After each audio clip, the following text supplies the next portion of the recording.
大家早晨，平時大家喺用 AI 備課或者設計工作紙嘅時候，係咪成日覺得 AI 答得太過籠統，完全唔似一個真正老師寫出嚟嘅嘢？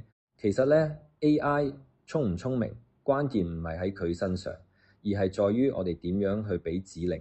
今日我想用5分鐘嘅時間，同大家分享一下我哋學校呢套非常實用嘅 Chatbot 指令結構。只要掌握好呢5個難位嘅黃金公式，你就可以一勞永逸，將 AI 訓練成最明白你教學需要嘅專屬助教。大家可以睇下熒幕上面呢一幅圖，一個完美嘅 Chatbot 指令由左至右，其實包含咗呢5個核心元素。第一步係角色同身份，亦即係俾一個靈魂佢。你要明確定義 AI 依家扮演緊咩角色，因為呢樣嘢會決定咗佢嘅專業知識範圍。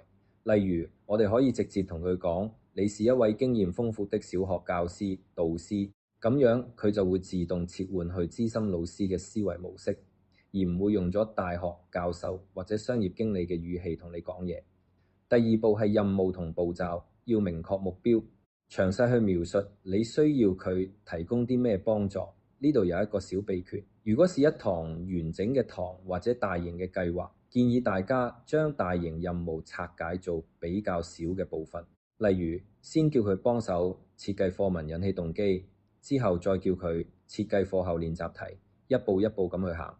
AI 出嚟嘅質量會好好多。第三步係格式同語調，呢個係指定外觀同態度，亦係決定產出成品好唔好用嘅關鍵。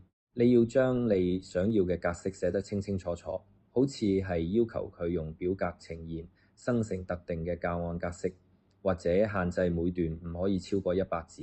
喺語調方面，你可以規定佢要專業、嚴謹、淺顯易懂。更重要嘅係要求佢使用高忽式提問同埋鼓勵式語氣，甚至等佢好似對住老師培訓咁樣去講嘢，咁樣產出嘅文字就可以直接攞去課堂上面用。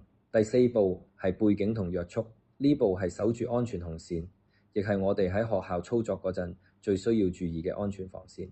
喺資訊安全方面，大家切記唔好喺聊天機器人裡面輸入任何敏感資訊，好似係學生嘅真實姓名、身份證號碼、家長嘅私人電話或者私隱背景等等。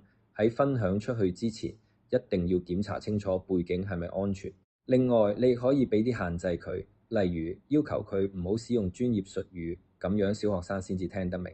又或者規定整體回答唔可以超過500字，費事佢長篇大論。第5步就係示例，亦即係照貓畫虎。如果有些格式你非常堅持，最快嘅方法就係為一啲例子俾佢睇。你可以提供一個範例格式或者範例嘅回答風格。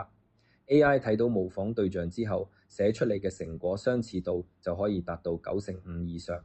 老師們可能想知呢5個漏斗串埋一齊會變成點呢？我哋可以咁樣寫：你是一位經驗豐富的小學教師導師，請幫我針對小學3年級的常識科設計一個15分鐘的引起動機活動。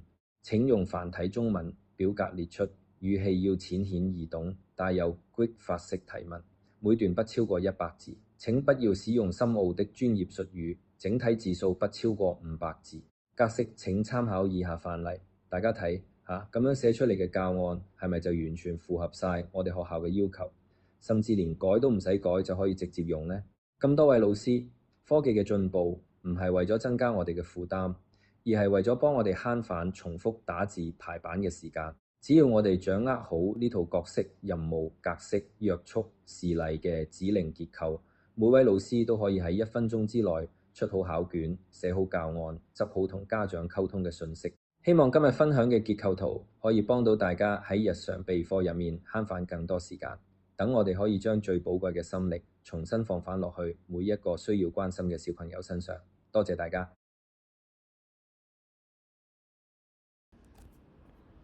好，各位同工，大家可以一齊開你嘅遊覽器，然之後上呢一個 Gemini。登入咗之後，你就會見到呢一個版面㗎啦。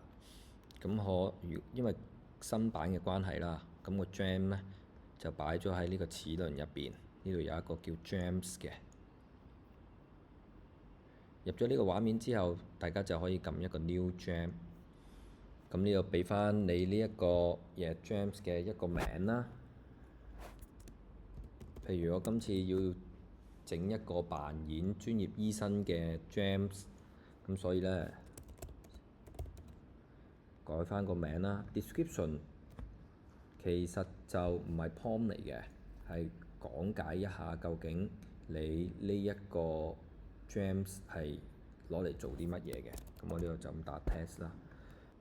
咁今次咧，我哋跟翻我哋個新嘅步驟啦，身份。咁今次我哋就係你係一位專業嘅香港醫生啦，係專門解答一啲咧都市病啦，或者一啲傳染病嘅問題。咁約束就係你只會回答都市病同埋傳染病嘅一啲資訊嘅問題咧，你都唔會回答嘅。咁因為呢一個 chatbot 咧係俾小學4年級用嘅，咁所以咧。希望以列點嘅形式啦，同埋每個項目咧都唔好超過15個字嘅，咁啊方便一啲仔去閱讀啦。咁限制方面係因為有嘗試過唔加入限制嘅條件咧，嗰啲同學仔就會你幾多歲啊咁樣樣嘅。咁如果加咗限制咧，咁當小朋友問呢啲咁嘅問題咧，咁佢都會引導翻卷病嘅問題。咁當你打好晒所有嘢之後咧，咁你直接撳 save 就可以。咁你就可以喺度去做一啲測試啦，或者直接撳 start chat 啦。咁佢就會開咗一個新嘅版面啦。咁呢個亦都係你啱啱打嘅 James 嘅名啦。譬如我同佢 say 個 hi 住，因為我哋啱啱加咗限制啊嘛，咁我問下佢幾多歲。係啦，咁你會見到，因為我哋加咗限制啦，咁佢就會同佢講我哋一個 AI 嘅醫生嚟嘅，冇真實嘅年齡。咁咧都引導翻佢究竟你想知邊一種係都市病啊，或者一啲傳染病嘅。咁呢個就係整 James 嘅方法啦。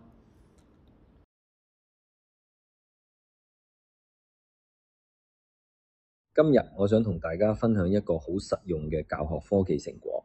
我哋利用咗一套學生學習 APP 指令結構，成功做到一件事，就是透過 prompt 直接叫 AI 幫我哋寫出一個功能完整、連埋大數據後台分析嘅教學遊戲 APP。核心一：前台學生打機體驗，寫一個啱學校用、啱老師需要嘅教學 game。背後個 prompt 結構其實大有學問。我哋將成個指令拆解做9個核心步驟。首先喺遊戲嘅前端體驗，一開始畫面一定會彈出嚟收集學生資料，叫學生輸入班別同學號。接住落嚟嘅教學同互動模式，老師可以透過 prompt 自由設定，例如用故事方式教學或者用問答方式引導。最重要係佢有差異化支援。當學生答錯題目， AI 唔會直接俾答案，佢會指出錯誤原因，並且只提供提示，做到真正嘅 Groovy 法式教育。喺場景與視覺設計方面，無論你想個 game 呈現日系漫畫風、童話繪本風，定係復古8 bit 像素風格，只要喺 prompt 入面寫清楚， AI 就會幾秒幫你生成出嚟，大大提升學生嘅打機沉浸感。核心2：後台老師數據系統。一個自製嘅教學 game，最驚就係學生玩完之後冇記錄留低。但係我哋呢套 prompt 最犀利、最珍貴嘅地方係我哋連安全機制同埋數據後台都叫 AI 寫埋出嚟，自動儲存。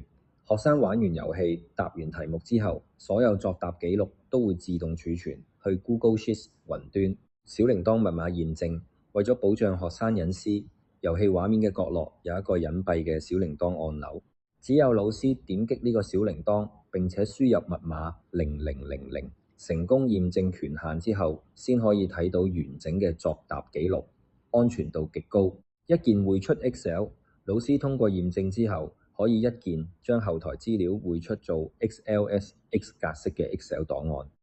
以前要出面嘅 Production House 寫一個咁高規格，連埋 AI 教學同大數據分析嘅遊戲，可能要用好多錢同埋幾個月時間。但今日我哋透過呢套精準嘅 prompt 指令結構，幾分鐘之內就叫 AI 幫我哋高效率產出。呢個方案真正做到前台趣味打機，後台分析。以上係我嘅報告，多謝大家。好啦，去到最後一個整 Web App 嘅步驟啦。咁我哋用翻我哋啱啱提及到嘅9個嘅結構啦，角色任務啊、核心任務啊、學生程度啊、教學模式啊等等。咁你可以將你以列點嘅形式回答晒，然之後俾翻 Gemini 去幫你去整理都得。咁整理完之後呢，你會得到一紮咁樣嘅文字啦。咁喺對話之前呢，記得喺左下角呢個加號呢度呢，揀翻 Canvas，因為 Canvas 呢，即係代表呢你要整一個 Web App 出嚟。咁如果再準確啲呢，你最好打埋 Web App，因為如果唔打嘅話呢，有陣時呢，佢都係以文字去回覆俾你嘅。咁你就可以直接撳 Submit 啦。咁等大概2至3分鐘呢，咁嗰個遊戲呢就會生成咗喺右手邊㗎啦。喺佢喺度製作緊呢個遊戲嘅時候呢，咁我哋又睇下今日我哋課堂上邊學咗喺等緊嘅時候啦。咁我哋總結一下今日我哋學咗用 Gemini 整啲乜嘢咯。我哋有整到 Chatbot 啦，有整到Web App 啦。咁我覺得仲有一啲生成圖都唔需要特別教噶啦，生成圖啦，同埋一啲生成音樂啦，只要揀翻對應嘅範疇，咁你就可以用你嘅文字去描述你想做啲乜嘢嘢。咁我哋亦都可以咧將呢3樣嘢咧合埋一齊，變成一個遊戲嘅。譬如我哋將 Chatbot 啦整合做落去個遊戲入邊啦。咁第一關就係與李白詩人嘅一個對話啦。咁你就可以喺度問佢任何嘢啦，咁佢都會覆你嘅。咁當中都有一啲限制嘅，你問佢可能幾大啊嗰啲，佢都好似之前我哋整嗰個 LKKB Dota 咁樣樣咧，佢係唔會理你嘅。咁因為呢一個咧係圍繞住咧陣亡論呢一個課文嘅，咁所以咧你問佢啲乜嘢咧，佢都會盡量咧去引導翻你去睇嗰4句詩句嘅。咁然之後，我哋如果對針對一啲可能視覺去學習嘅同學仔啦，有第2關啦，神奇畫筆啦。咁呢個神奇畫筆咧，其實就係點翻呢4句詩句啦，咁佢就會喺下邊咧去生成一啲圖嘅。咁去到最尾啦，咁呢度都仲有一個考驗嘅，咁就整合咗Web App 啦，可以記錄佢究竟係咩班啊，叫咩名啊，跟住前往去挑戰嘅。咁呢度有啲唔同嘅題目啦，答完之後呢，佢都會呢上載上去嘅。咁如果答錯咗呢，咁佢就會俾一啲提示你啦，去教翻你點樣樣去答嘅。咁我哋又翻嚟呢一邊啦。咁遊戲已經整好噶啦，咁你見到基本嘅功能啦，同我哋描述嘅都係一樣噶啦，可以揀唔同嘅角色啦，可以回答問題啦，到最後呢，咁佢都會咧將答案上傳去佢。咁喺度都介紹埋，如果生成圖嘅話呢，咁可以配合一啲生字啦，去整唔同嘅字卡啦。咁呢個都係一啲生成圖嘅提示詞公式啦，咁都俾大家一個參考嘅。